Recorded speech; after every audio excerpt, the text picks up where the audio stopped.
ಸಭಾಧ್ಯಕ್ಷರೇ, So, ಸಭಾಧ್ಯಕ್ಷರೇ, ಒಂದ್ ಮಾತು ಹೇಳಲಿಕ್ಕೆ ಒಂದು ಅವಕಾಶ ಕೊಟ್ಬಿಡಿ, ಒಂದು ಮಾತು ಪ್ರಸ್ತಾಪ ಮಾಡ್ತೀನಿ.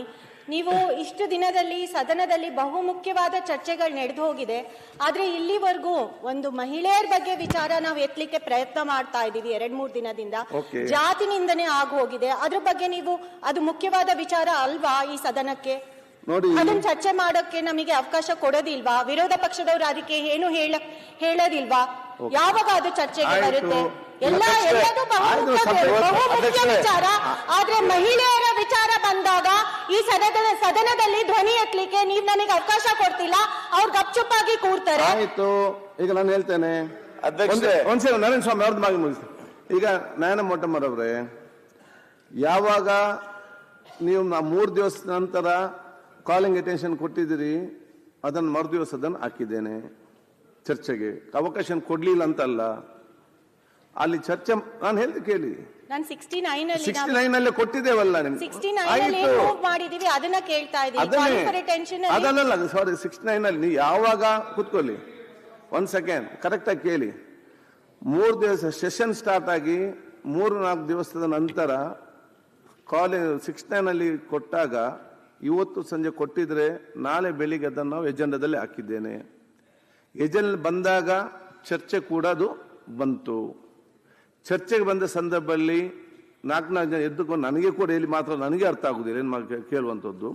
ಈ ಕಡೆಯಿಂದ ಕೂಡ ಅದಕ್ಕೆ ಚರ್ಚೆಗೆ ಈ ಕೋರ್ಟ್ ಅಲ್ಲಿ ಮತ್ತು SIT ಅಲ್ಲಿ ಇರುವ ಇದು ಯಾವ ಆಧಾರದಲ್ಲಿ ಇದು ಕೊಡುದಂತೇಳಿ ಕೂತ್ಕೊಳ್ಳಿ, ಸ್ವಲ್ಪ ಕೂತ್ಕೊಳ್ಳಿ.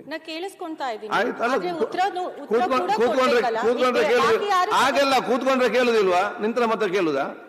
ಮಾತಾಡ್ಲಿಕ್ಕೆ ಅವಕಾಶ ಮಾತಾಡಿ ನಿಂತು ಅದಕ್ಕೆ ಕೊಡೋ ಮಾತಾಡೋ ನಿಂತು ಮಾತಾಡಬೇಕು, ಕೇಳುವ ಕೂತ್ಕೊಂಡು ಕೇಳಬೇಕು. ಆದ ಕಾರಣ ಆ ಮಾತಲ್ಲೂ ಕೂಡ ನಾವು ಅವಕಾಶ ಮಾಡಿ ಕೊಟ್ಟಿದ್ದೇವೆ. ಅದ ನಂತರ ಅಲ್ಲಿ ಈ ಒಂದು ಇಬ್ಬರ ಮಧ್ಯೆ ಕೂಡ ಚರ್ಚೆ ಒಂದು ಗದ್ದಲ ಏರ್ಪಟ್ಟಿತ್ತು.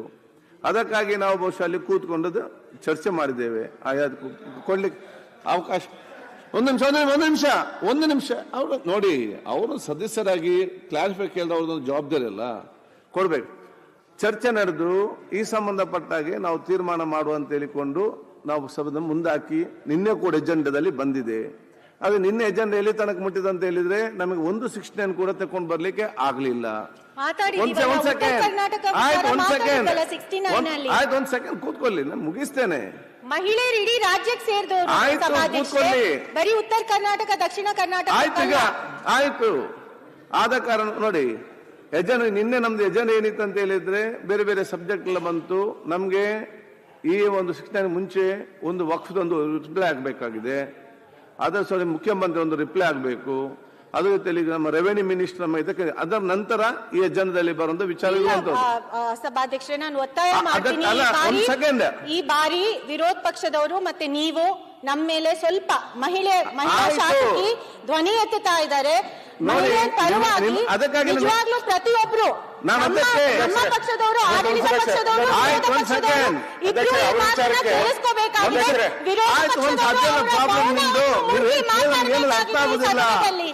ನೀವು ಮಾತಾಡೋದು ಅರ್ಥ ಆಗುದಿಲ್ಲ. ನಾನು ಹೇಳಿ ಕೇಳಿ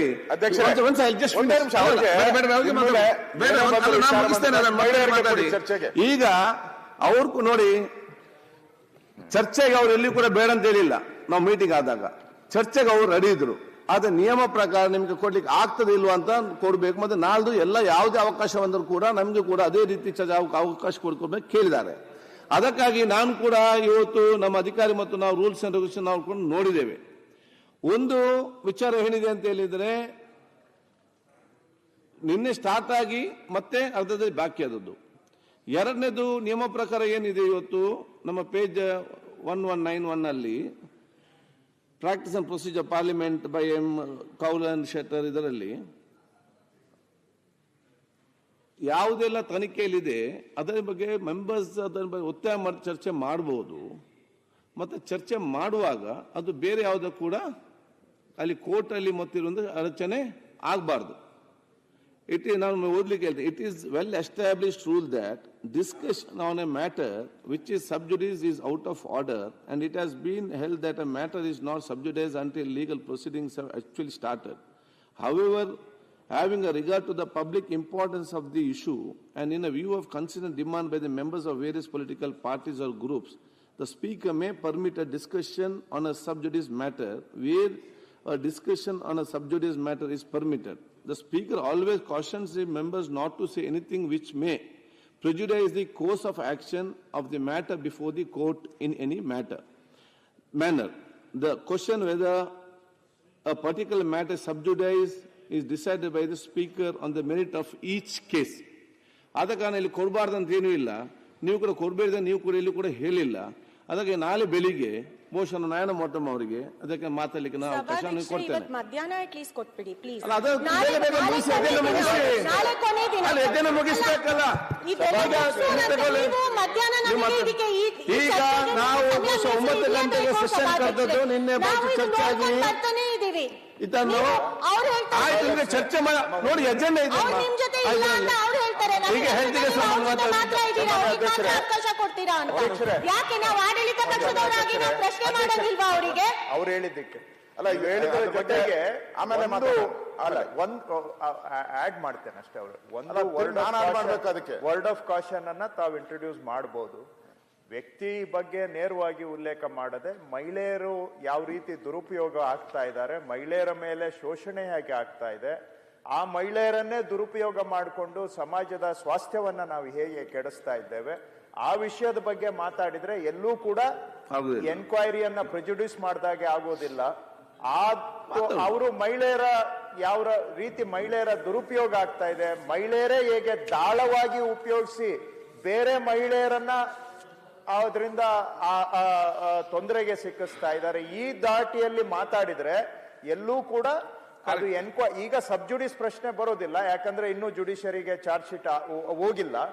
ಈಗ ಬರೋದು ಎನ್ಕ್ವೈರಿನೂ ಪ್ರಿಜುಡಿಸ್ ಆಗಬಾರದು ಅನ್ನುವಂತಹದ್ದು ಅದರ ಸಾರಾಂಶ ಇದೆ. ಸೊ ಅವರು ಮಹಿಳೆಯರ ದುರುಪಯೋಗ ಮತ್ತು ವ್ಯಕ್ತಿಗಳನ್ನ ಬದಿಗಿಟ್ಟು ವ್ಯಕ್ತಿಯನ್ನ ನೇರವಾಗಿ ಮಾತಾಡದೆ ಮಹಿಳೆ ಹೇಗೆ ನಡೀತಾ ಇದೆ ಅನ್ನುವಂಥದ್ದು ಮಾತಾಡಿದ್ರೆ ನನ್ನ ಅಭಿಪ್ರಾಯದಲ್ಲಿ ಯಾವ ನಮ್ಮ ನಿಯಮಾವಳಿನೂ ಕೂಡ ಉಲ್ಲಂಘನೆ ಆಗೋದಿಲ್ಲ, ನಿಯಮಾವಳಿಯ ಒಳಗೆ ಇರುತ್ತೆ ಅನ್ನೋದು ನನ್ನ ಅಭಿಪ್ರಾಯ.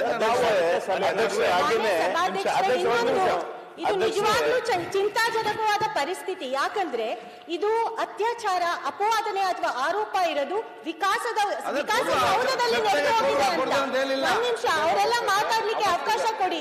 ವಿಕಾಸಸೌಧದಲ್ಲಿ ನಡೆದು ಹೋಗಿದೆ ಅಂದಾಗ ಕೊಟ್ಟಿದ್ದೇನಲ್ಲ, ನಾನೀಗ ರೂಲಿಂಗ್ ಕೊಟ್ಟಿದ್ದೆಲ್ಲ ಕೊಡ್ತೇನಂತ ಹೇಳಿ ಕೊಡ್ಲೇಬೇಕು. ನಮಗ್ ಮಧ್ಯಾಹ್ನವರೆಗೂ ನೀವು ಇದಕ್ಕೆ ಅವಕಾಶ ಮಾಡ್ಕೊಡಿ. ಆಯ್ತು, ನೋಡುವ ಬೇಗ ಬೇಗ ಕೊಡುವ. ನಿಮ್ಮ ಜನ ಬಂದ್ರೆ ನೀವು ನಾಳೆ ಕೊಟ್ಟಾಗ ನೀವು ಏನ್ ರೂಲಿಂಗ್ ಕೊಡ್ತಿರೋ ಕೊಡಿ, ಅದ್ರ ಮೇಲೆ ನಾವು ಮಾತಾಡ್ತೀವಿ. ಇವತ್ತೇ ಕೊಡುವ. ಈಗ ಅದ್ರ ಬಗ್ಗೆ ನಾವು ಚರ್ಚೆ ಇಲ್ಲ. ನೀವು ನಮ್ಗೆ ನನ್ನ ಮಾತು ಕೊಟ್ಟಿರೋ ಪ್ರಕಾರ ಮಾತು ಕೊಟ್ಟಿರೋ ಪ್ರಕಾರ ನಮ್ಮ ಹೆಲ್ತ್ ಮಿನಿಸ್ಟರ್ ವಿರೋಧ ಪಕ್ಷದ ನಾಯಕರು ನಮಗ್ ಮಾತು ಕೊಟ್ಬಿಡ್ಲಿ, ನೀವು ಮಾಡ್ಕೊಡ್ತೀರಾ ಅಂತ. ಉತ್ತರ ಕರ್ನಾಟಕ ಚರ್ಚೆ ಅದೇ